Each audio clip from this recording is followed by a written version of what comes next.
So in this week's video, I want to talk a little bit about some of my favorite parts of the trip and some of my favorite parts of being exchanged here at UOG on Guam this semester. And as I was thinking about it and kind of brainstorming some ideas that I wanted to talk about as the semester comes to an end and as this opportunity kind of comes to a close, and I'm starting to work more and more in finals and things like that. You know, I had a hard time really narrowing down some of my favorite parts of the semester because I feel like I went through a lot this semester and there was a lot of emotional and personal growth associated with this opportunity through NSE, and just it was a lot of combination. It was a lot of things happening at the same time that helped shape, that really shaped some of my favorite parts of the semester. So I'm going to try to talk about those in this week's video.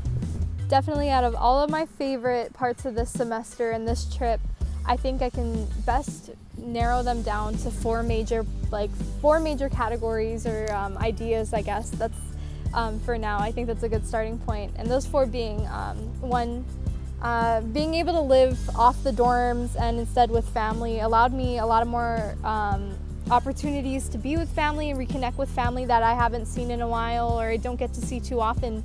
Since I only come back home every other year or so at the most, it's a lot different when you live off the dorms because you get a real sense and exposure to things like outside of the campus, and while you do miss out a little bit on campus life, you get a lot more of a realistic take on what it is like to actually live in the place where you're studying abroad. Like I mentioned a little bit before, I'm not normally here during this school semester academic year at all. I'm actually almost only ever here during winter break and summer break. So I don't normally live here long. I've never lived here long term since I was 2. So being in my 20s, approaching 21, learning how to live by myself for the first time since I live with my family back and when I'm attending my home campus, learning how to take care of myself and take care of my personal and emotional needs here, tend to my mental health. Definitely learning how to, do basic things like go grocery shopping for myself out here. It's a little different out here being a U.S. colony because being an unincorporated territory, because even though we do have U.S. citizenship, we don't get guaranteed rights that you really assume should be coming with U.S. citizenship and things like that.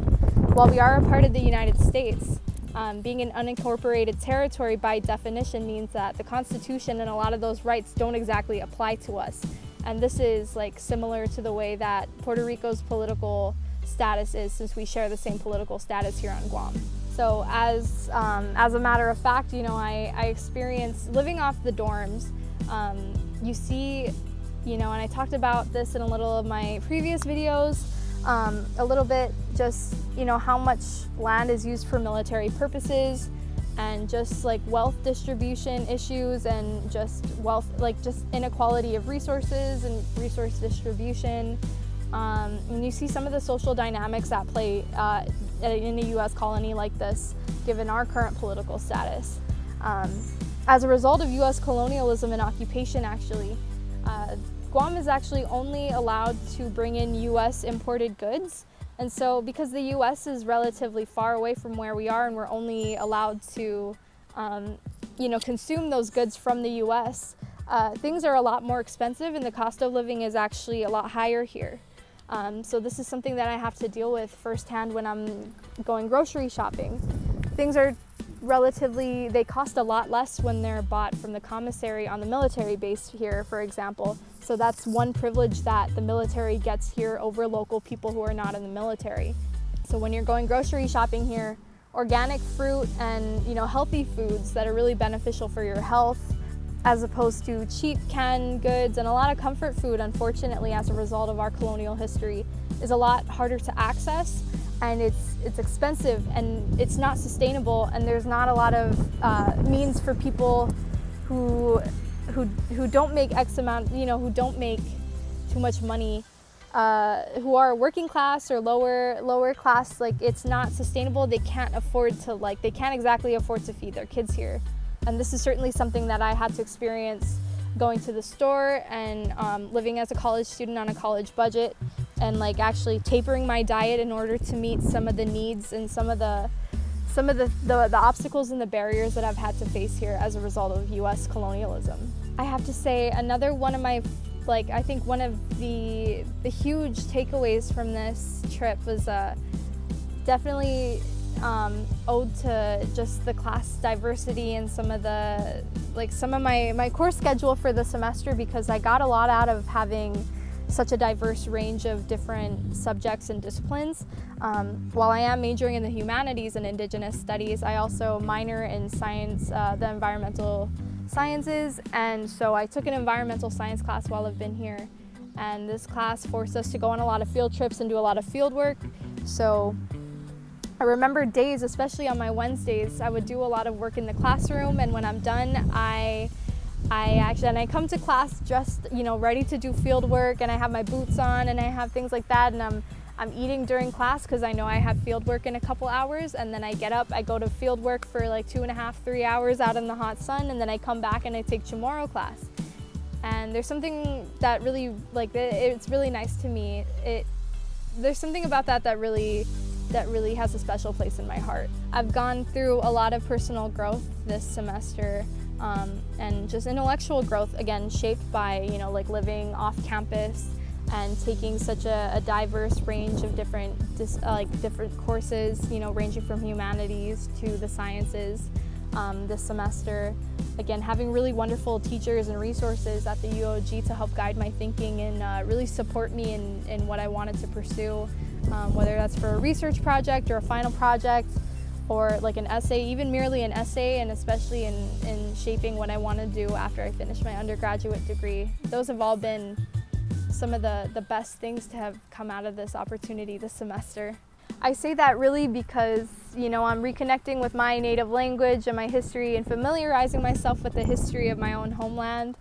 And all the while I'm furthering and I'm fostering such a much more informed and critical appreciation and respect for the land while I'm doing agriculture work, So I approach the land and I respect the land in a lot different way than, say, if I would, having not had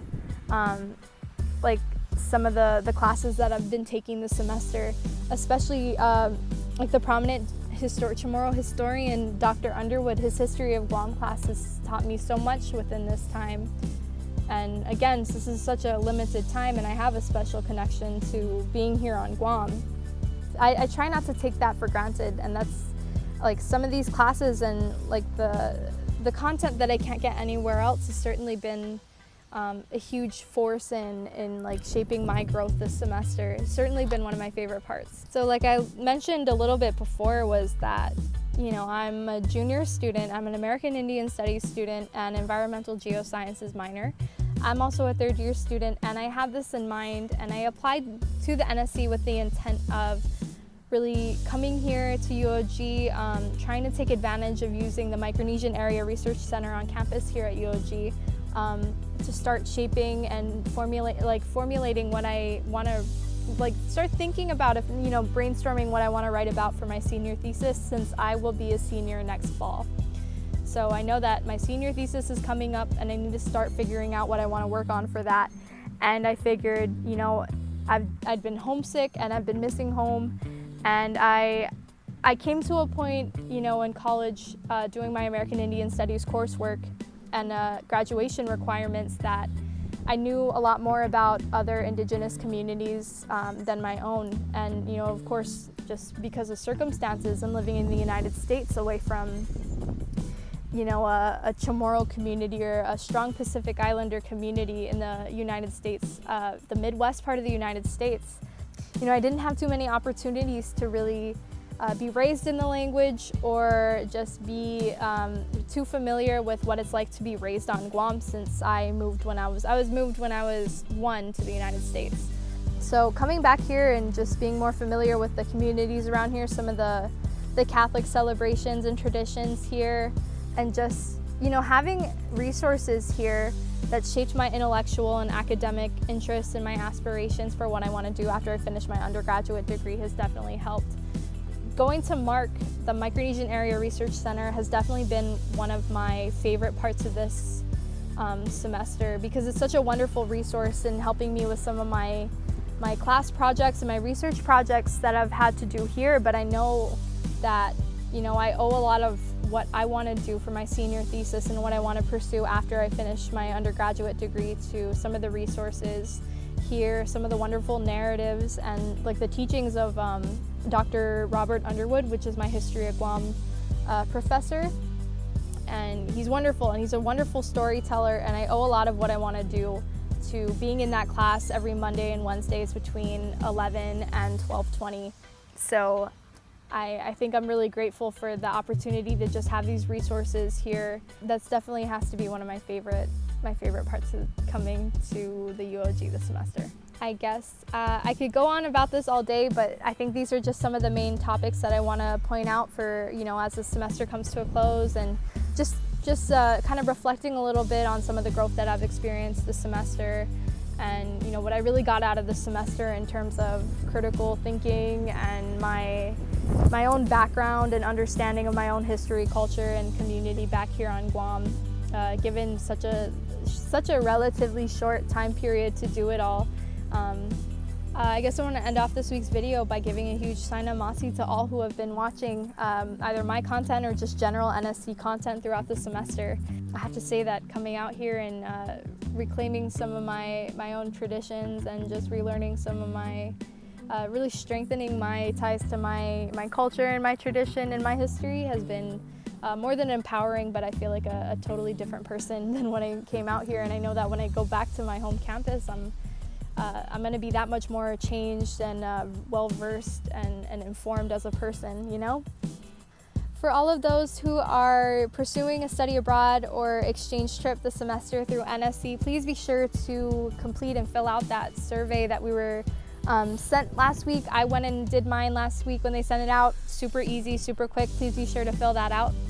For those of us who are NSE brand ambassadors this semester, for those of us who have been, just kind of providing a little bit of footage and just a little bit of commentary as to our experience this semester, we only have one more weekly video after this week's, so please be sure to check that out once that comes out. If you haven't already, please be sure to like and subscribe to the National Student Exchange Program on YouTube or social media if you haven't already. Again, Saina Masi all for watching. My name's Gabriela Diaz, and I'm currently studying at the UOG, and I will catch you guys next week.